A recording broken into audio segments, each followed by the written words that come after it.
মানুষের প্রশ্ন আসে যে ইষ্ট গুরু হচ্ছেন পুরুষোত্তম আর প্রতীক গুরু হচ্ছে বংশধর। কিন্তু প্রফুল্লদা কিন্তু এই জায়গায় অন্যভাবে ব্যাপারটা ব্যাখ্যা করছেন এবং বলছেন প্রতীক গুরু বলে কোনো শব্দ হয় না শ্রী শ্রী ঠাকুরের লিটারেচারে। এটা জাস্ট একটা ভ্রান্ত ধারণা আমাদের মধ্যে ইমপ্ল্যান্ট করা হচ্ছে ইষ্ট কমা গুরু পুরুষোত্তম, প্রতীক কমা গুরু বংশধর, রেত শরীরে সুপ্ত থেকে তিনি জীবন্ত নিরন্তর। প্রফুল্লদার লেখা স্মৃতিতীর্থে বলে একটি বই থেকে এটি সংগৃহীত। এখানে প্রফুল্লদা বলছেন, এই ছড়াটি শ্রুতিলিখন আমি পাবনায় লিখি, যেমন শুনি তাতে উপরোক্ত রকমে বিরামচিহ্ন প্রকরণ হওয়া উচিত। এর মানে এই যে গুরু পুরুষোত্তমই হলেন ইষ্ট এবং গুরু পুরুষোত্তমের বংশধর হলেন তার প্রতীক, যাকে দেখলে তার স্মৃতির উদ্দীপন হয়।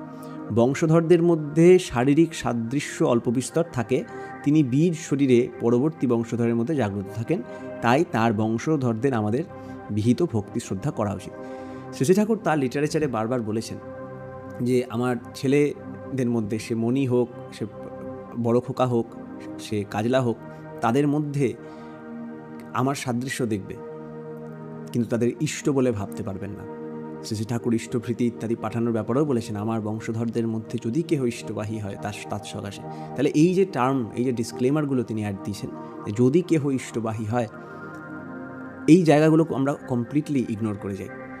শ্রী ঠাকুর এখানে বলছেন ইষ্ট কমা গুরু পুরুষোত্তম, মানে গুরু পুরুষোত্তম যিনি, তিনি হচ্ছেন আমাদের ইষ্ট, আমাদের আইডিয়াল, আমাদের লর্ড, আমাদের বিলাভেড, আমাদের লাভ লর্ড। আর তার প্রতীক হচ্ছেন গুরু বংশধর। গুরু বংশধর মানে গুরুর বংশধর। তারা কে? তারা হচ্ছেন প্রতীক।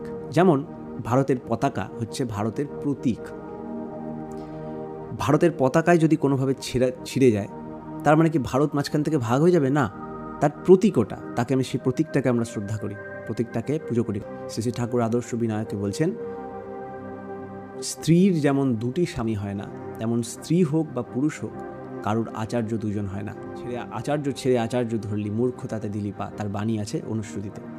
তাই আমরা যাই করি না কেন, আমরা একজন কিলোকেন্দ্রকে সামনে রাখতে পারি, অধ্যক্ষকে সামনে রাখতে পারি, একজন লিডারকে রাখতে পারি, তাকে আচার্য বললেও বলতে পারি, কিন্তু আমাদের ইষ্ট আচার্য কিন্তু একজন, তিনি হচ্ছেন গুরু পুরুষোত্তম, বলছেন পরম সন্ত, not only saint, not only সাধু, বাট আ পরম সন্ত, সুপ্রিম ফুলফিলার অফ দ্য ডিস্টিংটিভনেস।